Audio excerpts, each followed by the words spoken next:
Welcome to the Gateless podcast. I'm really glad that you're here. I'm your host, Kara Carews. This is where you'll find conversations with self-made women who share their playbooks, their tips, their actual experiences on the journey to success. I also chat with experts and practitioners of mindset, stress, productivity, emotional, and mental health. Because if you're listening to this, you're somebody that bets boldly on yourself and you care about optimizing how you feel, perform, give back, love, and just move through the world. This podcast is here to help you become the absolute most incredible version of yourself in life and in business. Be sure to subscribe to the podcast so you never miss an episode. We really appreciate your feedback and reviews. The only way that we grow right now is from you sharing your favorite episodes with your family and friends on social media. So thank you for doing that. Go do that big, cool thing that you've been dreaming about today. Today, I spoke with Kendra James Anderson, who is the founder of a fractional virtual CFO and accounting firm. She is very cool. This episode was full of tips and tricks. This episode is for you. If you're considering starting your own business or you're already thriving in your girl boss era, you're definitely going to take away some very important and valuable tips and tricks from Kendra. We covered the difference between an expense and an investment in your life and your business. She shares her 3-step framework for determining if you should start your own business. She talks a lot about the biggest mistakes she sees female entrepreneurs make, especially with money. And then she also talks about the things she's most impressed with female entrepreneurs and the big moves that they make and like how they really, really nail it. The biggest thing that stands out to me is that she breaks down how to become an entrepreneur and really own your finances and become financially literate in a way that's not overwhelming. And I think this is something that a lot of us do get a little bit of anxiety about. So, again, this episode is for you. If you're thinking about starting your own business and venturing into entrepreneurship, or you're already thriving in that era for yourself, you're going to get very valuable tips and tricks from this. So with that, welcome Kendra. Kendra, thank you so much for giving us time and talking to me today. Absolutely. Thank you. I'm glad to be here. Wonderful. Well, before we dive into all of the many topics that we're going to cover today with you, could you just give our audience a quick overview of what you're doing now? Absolutely. So I am the CEO of the Finance Femme, which is a fractional CFO and accounting firm. We exclusively support women-owned businesses, product-based, service-based. Doesn't matter as long as you're a woman ran, and we help with all things accounting and CFO work and taxes. Amazing. And how long have you been running this business? So I started this business almost 10 years ago at this point. So it's been, I think, 8 years, and I've been in it full time 7 years. But I've always been in finance, even in my corporate life, I was in business finance. Yeah, let's talk about that. So what was your life like before you started your own business? It was great actually. In corporate, I love my corporate experience. I've always had like an excellent team, an excellent management, excellent bosses. I never thought about entrepreneurship ever. It is does not run in my family. Like both of my parents were corporate climbers. So Mhm. I was perfectly content in that world. I really enjoyed what I was doing. I was, supporting CFOs of large corporations like GE, and we'd sit in on these boardroom meetings and get to listen in on like the CEO and the CFO conversation and dialogue. And that was just very interesting to me. So but yeah, my corporate experience was actually amazing. And then entrepreneurship fell into my lap. And that's when the doors kind of open up for me to go into entrepreneurship. But yeah, my goal was always to kind of climb in corporate. How did it fall into your lap? Curious So about that story. yeah, I had just moved to Dallas, Texas, and I was shopping in a boutique downtown, which I never do. Like I'm online shopper all day. So I don't know what I was doing, but for some reason did two things that I never do: drive downtown and go shopping in person. So it was meant to be. But I walked into this boutique and I'm just kind of looking around, and the owner comes over and makes small talk like folks do in stores. And she's just like, "Oh, so what do you do?" And I'm like, "Oh, well, I work in finance. I just moved down here from Atlanta." And so we're just chit chatting. And she's like, "Oh, well, if you work in finance, like you understand accounting?" I'm like, "Yeah." She's like, hey, maybe you can help me with my business one day. And I was like, yeah, sure. Like, show me, put me in contact with your accountant and I'll talk to them and see what's going on. And she's like, I don't have an accountant. And I'm like, oh, but you have like this fabulous store. You don't have an accountant. Like, how are you doing your day-to-day accounting? And she's like, I'm not. This is why I need help. So literally like a week later, I came back to go into her office and look at her numbers and just look everything over. Fast forward, probably about 6 weeks later, I had helped her get all of her accounting system in order, helped her understand her financials, her margins, what was going wrong with her payroll. And it really showed me in that moment, like what I was doing in corporate was like paid training for what I'm doing with women on day to day, because GE is going to make billions of dollars whether I'm in my office or not. Like I can literally not be there and they're still going to be fine, right? But when I was working with her, I was like, wait, this is changing your business. It's just changing the people on your team because payroll is no longer delayed, right? You're not having stress in your personal life. And so I saw the impact and immediately I knew I needed to turn this into something bigger because the impact there was just far more fulfilling than what I was getting in corporate.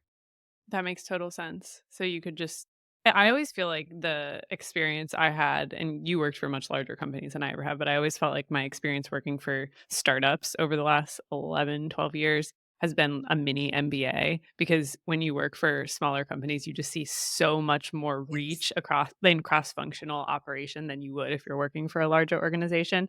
I'm like, okay, this translates well actually to entrepreneurship. Absolutely. Absolutely. You see so much and you're able to impact so much quicker. Because you're sitting in corporate, you find something that you want to fix or you want to assist with, and there's so much red tape. It takes so much time for it to actually move or get implemented, or it might not even get implemented. But when you're working with a smaller business and you share something that might be impactful, like they're all for it. They're like, great, okay, let's do it. How do we do it? So we're hitting the ground running and we can see that impact so much quicker. Um so yeah, when you're in that smaller business and you're supporting smaller businesses, you can make an impact that's a lot larger and a lot quicker.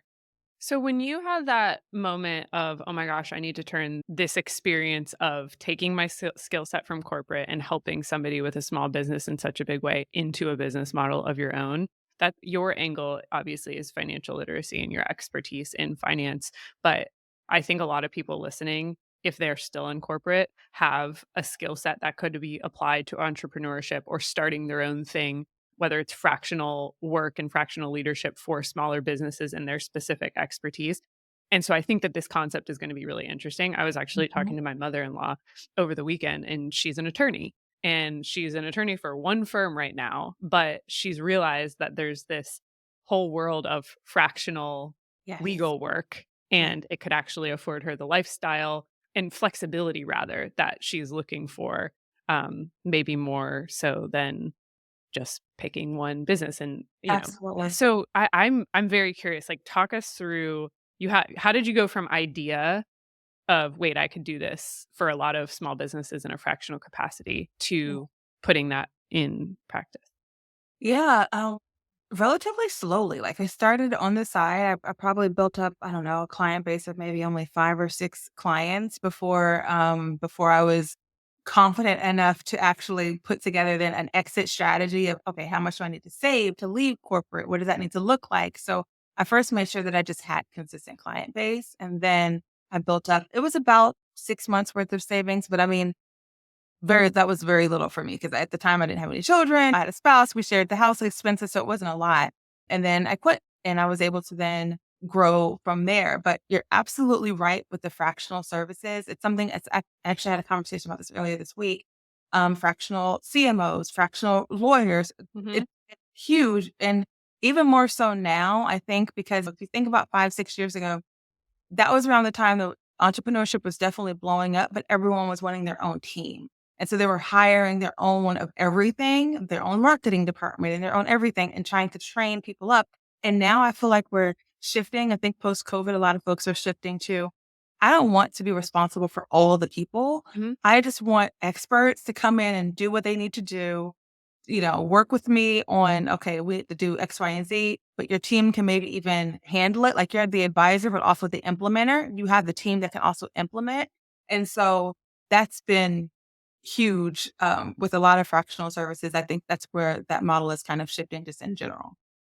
Yeah. And I was reading something, I think it was a Forbes article in the last 6 months or so, talking about the rise of fractional work in general and how people are seeking businesses and large businesses and smaller businesses are seeking folks that are very specialized in their craft Mhm, and don't have the requirement of working full time because not every business has a full time need for everything mhm, they need a specialist for. And mhm, so I think positioning yourself this way was obviously so smart. And it's a very repeatable business model for those that are, again, an attorney, a marketer, a sales leadership, all of these different crafts that if you've built a lot of experience in, you come in very credible, especially if you're helping a smaller business. and even if they do have a need for a full-time person, or even if they have a need for a few full-time people, you likely, depending on your business, like your actual business, you likely could even save them the overhead of having full-time folks. True. And if you have yourself as maybe the leader of the organization, from the advisory standpoint, but you have the team that can also execute. So that's like where it's a double, a double win because not only are you coming in as the advisor, if you're also being able to handle implementing the work, it's a lot easier to think about from a CMO standpoint. So like if you were to outsource your marketing department, okay, I have a marketer who understands the ins and outs of all things marketing, but they also have the team that can execute those things, those ideas. They have a department that can do the social media management. They have a department that can create the graphics and the website copy. Like that's even better because not only are you guiding me on what I need to do, but you also can then get it done. And that does save a lot of times multiple full-time headcount. And I'm not having to worry about managing the team. I'm not having to worry about keeping my tools, the latest and greatest tools, because your team, your company handles that. And so there's fractional services from the standpoint of being a solo leader and advisor, but then also building out your team, which is what I had to do because I'm not an accountant. So Mhm. I had to build out the accounting team to be able to, I could advise from a financial standpoint, but then I also need the accounting team to carry on with the day to day accounting work. So you have a team of how many now? We're now up to 9. We're now up to 9, and most of that is on our accounting side. Oh, wow. Okay. And that was just based on business demand, Yeah. Yes, like because client. all of our clients at least do our accounting service, and then some will also do the fractional CFO. So everyone doesn't do fractional CFO. Everyone doesn't need it all the time, Mhm. but everyone does at least do the accounting work. So that team has to get obviously built out the most. That makes total sense. And how have you gained your client base? How have you been finding? I would say 85% is word of mouth. Current clients just telling other clients. And that's the bulk of it. In the beginning, I think it was word of mouth and then also a lot of social media, but was kind of cut down on social media. And we're still just growing mainly through word of mouth, current client base. And you made the decision to focus on serving clients that are female owned, female led, and operated businesses. Can you tell Mhm. us about that decision? I mean, I love it, but I just want to Yeah. hear your thought process behind it. Yeah. It was such an easy decision because women, like we have to do so much. Like we lead our families, we lead our friendships, we lead our households, we lead so much. And just to start a business, there's already like that barrier of entry there of just, well, can I actually dedicate this much time to myself to build something that I want to build when I have family and kids and all these other responsibilities? And so you 100% need support when you're building your business in some capacity, whether it's like an assistant or whatever, you need some kind of a support. And so I definitely wanted to be that support for women to help them be able to confidently grow their business. And so for me, it was very easy to know this is going to be something where we're going to niche down and really focus on women that are wanting to, um, you know, grow their businesses. And is there obviously in your corporate career, you were working with both men and women. Do you feel Mhm. like there's a big difference in the way that women make decisions about their business and the thought process and support that they need from you as an advisor as Yeah. compared to how you were working with men in corporate? Yeah, that's a great question. I felt like a lot of times in corporate or just in general when I was working with men, and I will admit I've had a few cool dudes that I've Mm, worked with in the yeah. last few years. I'll throw them in here every once in a while, but the difference is definitely different. Like the men are usually a little bit more decisive, a little bit more of a risk taker. It's almost like you show the data and they're like, okay, yep, boom, let's go with it, let's do it. Whereas sometimes as women, including myself, I have to kind of talk through it a little bit more, get a little bit more of the understanding on like, okay, wait a second. So if I invest this, then X, Y, and Z is going to happen, or like walk me through that, which I actually love because there's this component of data and then there's this component of emotion and like your gut instinct. And our gut instinct is so real, our intuition is so real. And so I love that we leverage both. What I find is that sometimes we leverage the gut instinct, um, not too much, but a lot more, and we don't want to look at the data. And that's where I kind of come in to try to show, like, hey, this data can be very helpful and insightful to your intuition. It's not telling your intuition, no, no, no, no. It's just helping guide you because you have the information in front of you versus it just being 100% feelings based. And that's where I love to see that transformation because it's like, okay, I'm confident in how I feel about a decision, but now I'm super confident because I also have some data to support why I should or shouldn't go a certain way. The way you framed that makes so much sense and is really, really impactful. Being being a data-driven person doesn't mean that you don't tap into your intuition and don't have a high EQ barometer that you're going to use to make decisions in business. Being data driven, like you said, makes you feel so much more confident and comfortable that you've made the right decision if you Mhm. have both the emotional side and the data side in alignment, or at least informing each other. Right. It's informing each other because there are times where a client will come to me and they'll say, I want to do X, Y, and Z. I really want to hire a new, whatever. And I'm like, okay. And so they're all for it. They really feel like it's a good move to make. But financially, I'm showing the numbers and I'm just like, this might be a little bit of a stretch or a stress to the business to do this. And they still push forward with doing it. They have the data to help them, but they still push forward with doing it. And they were 100% right because that person came in, they knocked it out of the park. It's exactly the position that they needed in that position or in that company to really relieve them of some of the day-to-day stuff. And so it was an amazing decision to move forward. But they had the data to know what could or could not happen, but they still went with the intuition. Still go with that. But let's bring the data into the equation so that you can feel more confident about where it is that you're taking the business. In a lot of ways, the intuition and emotional side of decision making that women carry with them is a superpower because men a Absolutely. lot of times are very objective about things and are just data driven and they lack the other side of it and they miss things, they don't see things. And there's a lot of men that have tapped into this and are great at it. But generally Mhm. speaking, you mentioned that you notice women sometimes not being as decisive or they need to process and talk through things a lot more, which is absolutely not a bad thing. But I think a lot of that comes from how we were raised and just culturally, men and boys are Yeah. brought up to be brave, take Mhm. risks, Mhm. know what you want, make a decision. And girls and who Mhm. grow into women are kind of taught like, "Are you sure? Be Mhm. careful." Like, "Oh, you should save." Women aren't great with money.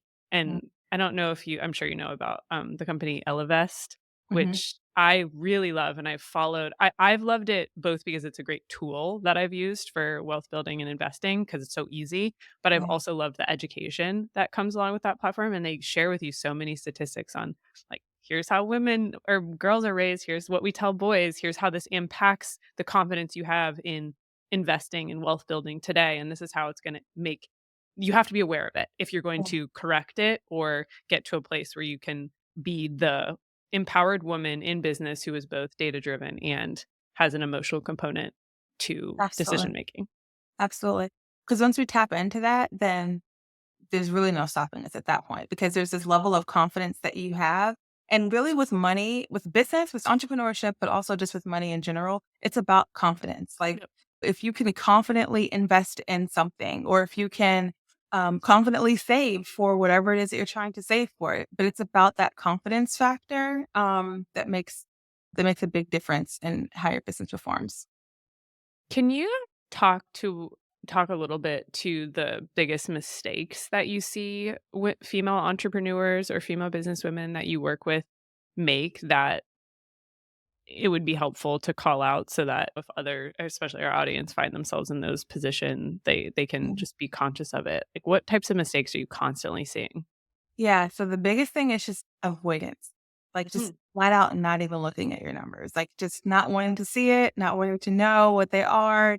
And a lot of times I think that's based in fear, just scared of what they'll see, if they'll see if they're overspending or they'll see that they're not making as much as they thought that they were making. So just flat out not looking at the numbers. So for sure you want to look at your numbers. Now, whether you're working with an accountant or not, just doing what I like to call a money date, but it's basically where on a weekly basis, you're just looking at your bank statements, even just logging into your bank account and looking at the last 7 days worth of history and seeing how things look. And you'll start to, over time, understand your habits Mhm. and where you're spending money and how things are looking.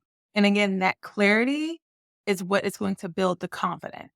And you just have to have that clarity and that confidence when you're building a business, but also just in your personal life when it comes to finances. Um, so for sure, one thing is going to be not looking at your numbers. And then another big thing is, when I say this with a caveat, don't want to, don't just go there spending willy nilly, Yeah. but, almost like understanding the difference between an expense and an investment. And it's kind of gray. It's not as black and white as I wish it was, but there are expenses, but you're almost like these sunken costs that you're going to have in business that you just have to spend and you're not necessarily recouping anything back. But then there are investments where you are hiring a person who, in some way, whether it's they're bringing in dollars or they're just bringing in more time for you, but they're in some way benefiting you or the business and the business. And so that's like an investment. So I feel like sometimes there's this fear of just spending any money, and it's like, okay, I'm nervous to do that. So there is going to come a time in your business where you're going to have to hire a team and there's expenses associated with that. And it's fearful. There can be some fear associated with it. But those are really the main two things. It's like just not even looking at it at all or being scared to spend any money in the business. Can you define again the difference, like the framework of thinking that you should take to determining whether something is an investment in your business or yourself in your life versus just an expense? Yeah, for sure. So it's usually like, what's the output? So if you're buying a software or a SaaS tool or hiring a person, if you're thinking about what's the outcome or the output that this thing is providing, and if that is either money, meaning if it's a salesperson on your team, well, then they're likely going to be bringing in sales. That's money. Or if it's just time. So maybe they're an assistant, and because they're coming in, they're going to remove 50% of the tasks that are on your calendar and free you up to actually just have more time to do things that are more high value in your business. So if you think about, okay, if I purchase X, Y, and Z, these items, what's the output that's going to come on the other side of it? If it's those top two resources of money and time, then Mhm. usually that's more of an investment. If it's a tool that is, I don't know, what's a tool that's not necessarily an investment. There's so many SaaS tools out these days, but if it's something where you're spending money and it's not necessarily bringing you back anything, Yeah. then it might just be considered like Zoom as an example, right? There's Zoom, which is fine. It's relatively inexpensive, but there's also free versions of that, or there's lower cost versions of that. So it's kind of thinking about it in that perspective. How would you think about categorizing the things that increase culture within a business, like the Mhm. expense to have a company offsite or a holiday party or things like that? Yeah, that's a good question. I would definitely say that's more on the investment side, particularly if team morale is like something that is not necessarily something that's to get worked on because it's always important, but if you think it's advantageous to your team. Like there are some teams that are like, I'm 100% remote. I'm good only kind of communicating with my team online. We don't have to do anything in person. But if you think it's something that's advantageous and that would be a morale booster, then 100% just set a budget for it and just know what that budget is based on what the company can afford and Yeah. then the value that you think that would bring. Are you somebody that loves to listen to podcasts, learn, and consume knowledge in general? But maybe you find the process of picking those episodes that are really value packed and worth your time challenging? Am I right? You're busy. I get it. If that's the case, the Pod Squad is for you. Every Tuesday, Haley and I are dropping in your inbox the absolute best listens for personal development and business podcasts for the week. We will even give you the Cliff Notes version so that you can still apply the takeaways and consume the knowledge quickly, even if you don't have time to listen to them all. To get the rec sent to you, just go to getgateless.com/subscribe or click the link in the show notes and enter your email address, and that's all you have to do. You will look forward to this every single week, and it will just be your listening cue until the following Tuesday. I hope you enjoy. Do you have a playbook or some kind of starter kit? It doesn't have to be a physical asset, but just in your brain that you share with women who want to start becoming more financially literate and taking control of their finances and looking at the numbers, as you say, because they know it's important to grow their money or make strategic investments that are going to help them longer term reach goals that they have. Like, what is the starting point? What is the baby steps, if you will, and not the Dave Ramsey version, the Kendra version? Yeah, there's like this, I like to call it like this go, no go workflow. And so it's essentially like how I make decisions and how I help clients make decisions. And so like we walk through this series of questions, and then at the end of it, we can decide, like, do we move forward with this thing, this new hire, this new tool, whatever, or do we not at this time, maybe, table it for another day. But essentially, you're starting with your, like, how it makes you feel. So if you're trying to determine, I want to start this business, but I'm not exactly sure if I should do this service, or if I should leave my corporate job for it. First, you just think about, how does it make you feel? Does it make you feel extremely overwhelmed to just think about doing it? Then it's probably already a no go, right? It's probably not what you want to do. But if it really lights you up and you're like, okay, I can figure out how to make this happen, then great. Now we move through the feeling part of it. And of course, you can add in different layers of questions, but the first section is really feelings based. Then we start to move through operationally, like, operationally, how can this work? So now that we know that it feels good, operationally, how can I actually run this business if I also have a full-time job, or if maybe I'm just starting off, if I'm a stay-at-home mom? Okay, maybe Tuesdays and Thursdays I can dedicate 9 a.m. to 1 p.m. and getting this done because we have, a nanny, or my sister's here watching my son, or something like that. So you can think about operationally, how can you make this happen? And if you can find a way operationally, then we can move forward to the next phase, which is financially. So then financially, it's like, okay, so we've already determined operationally that we need Tuesdays and Thursdays, 9 to 1. So I have to have, money to pay for the nanny or the sitter or whoever is here. I have to have money for um, whatever other startup costs that you have, but you start to then think about financially, how can you make that happen? And if you are hitting a brick wall there, then we understand that, okay, I know that I at least need X amount, because you've been able to kind of quantify it in those questions. I need X amount to be able to then get through this financial phase. And if you can get through those three, how does it make you feel? Operationally, how can you make it happen? And financially, how can you make it happen? You've already created your blueprint right there, because you have operationally your day to day, what's going to make it happen? Financially, how much money do I need to make it happen? And you can already start to roll it out. And every time you have a major decision, you can just put it through that same funnel. How does it make you feel? Operationally, how can I do it? Financially, how can I do it? I love that. That's amazing. So simple too. Feel, operationally, and financially. If you can get Mhm. those three things down, then that's your blueprint to get And started. we put financially at the end, because I know sometimes people are like, well, you're in finance. Why don't you put financially first?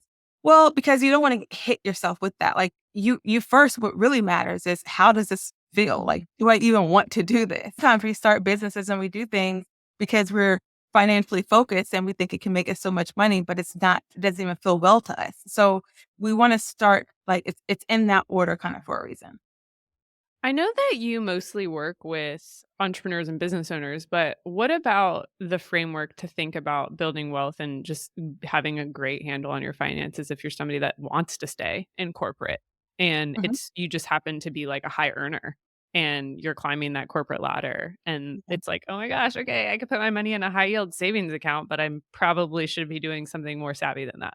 Yeah. Well, the biggest thing I think, whether you're in corporate or whether you're starting a business or both, is to always keep that end goal in mind. Because I think sometimes, if you are, whether you're a high earner or whether you're doing well in your business, You can be focused on the money and like the quantity of it. How much is it? Should I be putting 20% aside for this and 30% aside for that? It all depends on what the end goal is. So is your end goal to retire early at 45? Is your end goal to put your kids through college and then just like go off and live on the land quietly and nobody Yeah. knows? It just depends on what your end goal is. So you want to always be very sure with yourself on what that end goal is. Tap into your, how you're feeling every once in a while. Check in and make sure that hasn't changed. Usually it doesn't change drastically. But know what your end goal is. What are you doing this for? And then that helps you create the path to get there.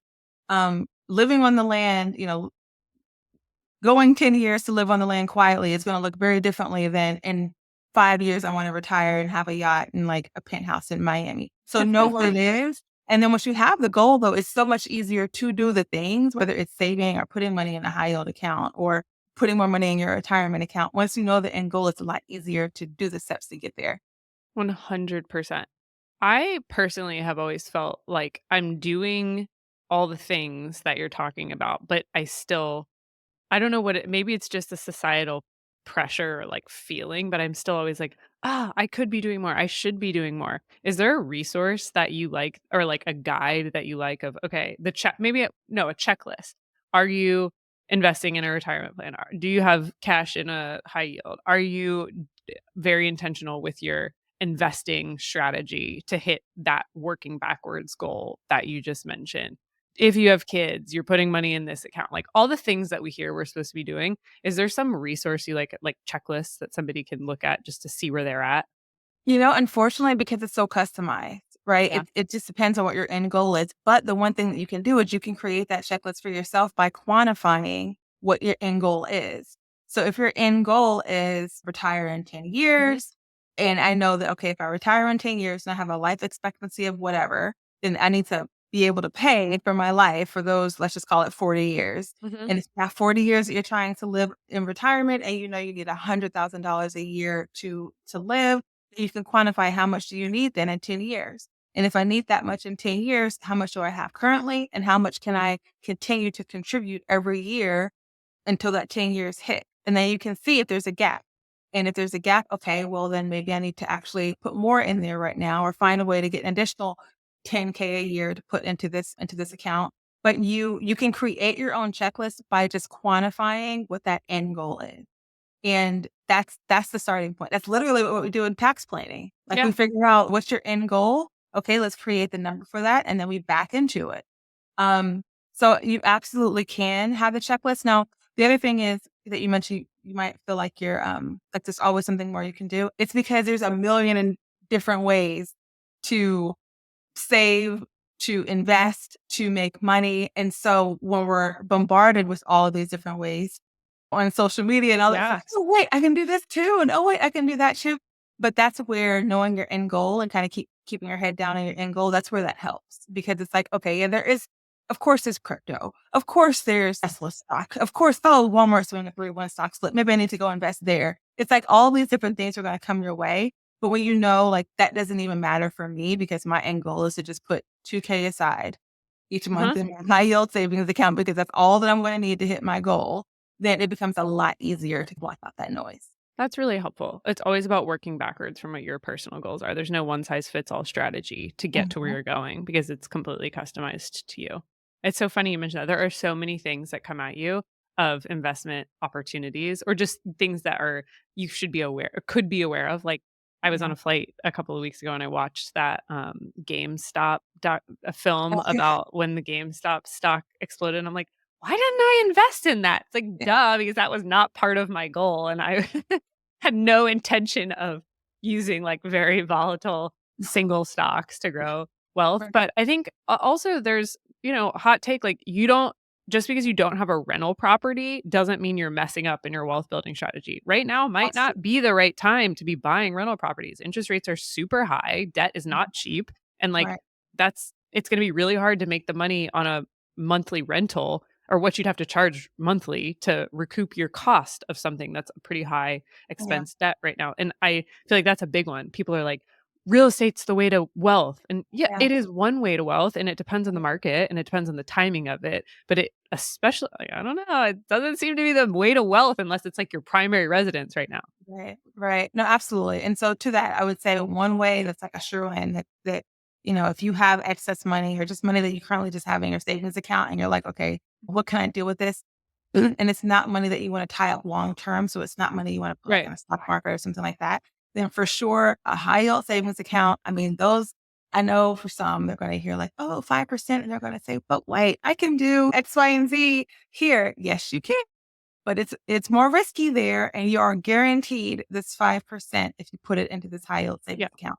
For sure, that's one of the um, easier steps that you can do. Or if you already have money sitting in a savings account with like a Chase or a Bank of America Mm. or a Wells Fargo, where you're getting 2 cents deposited into your account every month for your interest, bring it over to a high yield savings account, and you'll be very happy when you get that interest income coming in Yeah. on a monthly basis. That's so easy. There's no reason not to do that because it's not even like you're getting charged a big fee or anything like that. That's It's very easy to easy. change it over.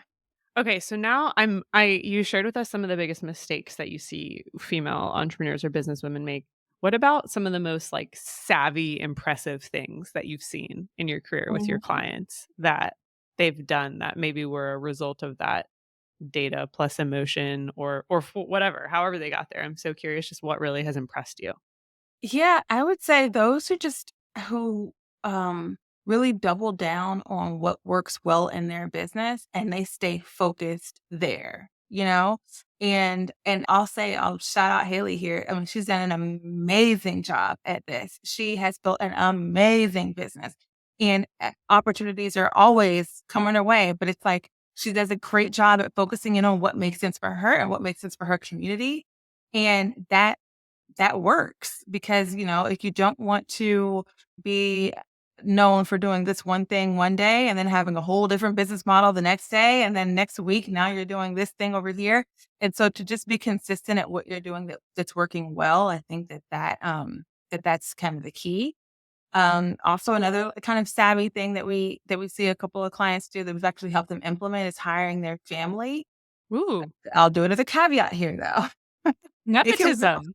It can work really well and it can work not so well. You definitely want to make sure that there's actually a good Yeah. fit for the position, right? Building something for your family member usually does not result in a great experience. But if they're already a great fit for what you need, then okay, maybe we can talk about it. But there could be some savings there when you're hiring, especially if they're your kids. There could be some savings there when you hire your children into your business that if you were to hire another, 18-year-old to do the job, you wouldn't have that additional savings there. So I think knowing, I wouldn't call them loopholes because a lot of them are very well known at this point, but knowing some different tax strategies can definitely be advantageous to you as a business owner um, when you're wanting to do, whether it's hiring or opening up a different location, Yep. things along those lines. That's a great point. I'm glad you said that. I've been considering hiring my brother lately, so thanks for thanks for saying Yeah. that. Okay, well, is there anything, I mean, this I have a page of notes written down and this has been so helpful. Is there anything that I didn't ask you that you feel like is really important on the topic of women taking control of their finances, whether they're a corporate climber or an entrepreneur building an amazing business that should be top of mind? Yeah, I would just say to take some of the pressure off from the like from the number of when it comes to finances, like maybe having sometimes we tend to have this arbitrary financial goals. Oh, I want to hit $1 million this year. Oh, I want to hit 300,000 in savings this year, and kind of take some of the pressure off of these specific goals if they're arbitrary. Now, if we backed into them and created, like to your point earlier, like our checklist and we know what we need to have, great. But if they're arbitrary, take some of the pressure off. But just know that on the other side of this like financial literacy journey is freedom. And that's really my biggest thing. And why I specifically want to do this for women is because the freedom that you have when you have financial security is like no other, right? You have freedom of your time, you have freedom of your energy. You have freedom of your space and where you work day to day. And so know that regardless of what your end goal is, like your specific end goal of retiring at a certain age or paying for college for your kids, that also freedom is what comes with this. And Mhm. so when you're working through everything, you don't, I forgot the exact quote, but there was a quote of like, you can't get so, I'm going to totally butcher this. I'm the queen of butchering good food. But it's basically like you can't get to something if your path is the complete opposite of that. So you can't get to freedom by like forcing your way to freedom. You have to like feel free as you're getting to freedom. And so think about it along that way. Like your journey needs to be freeing in order for you to see freedom on the other side. Hope that makes sense. I love that. Yeah. No, that's really, really good advice. Thank you. This has been so amazing and helpful. I think this is going to be a really valuable episode. Thank you so much for taking some of your time to chat with me and share all of these insights and experiences that you have. Absolutely. Thank you. It's been fun. Appreciate it.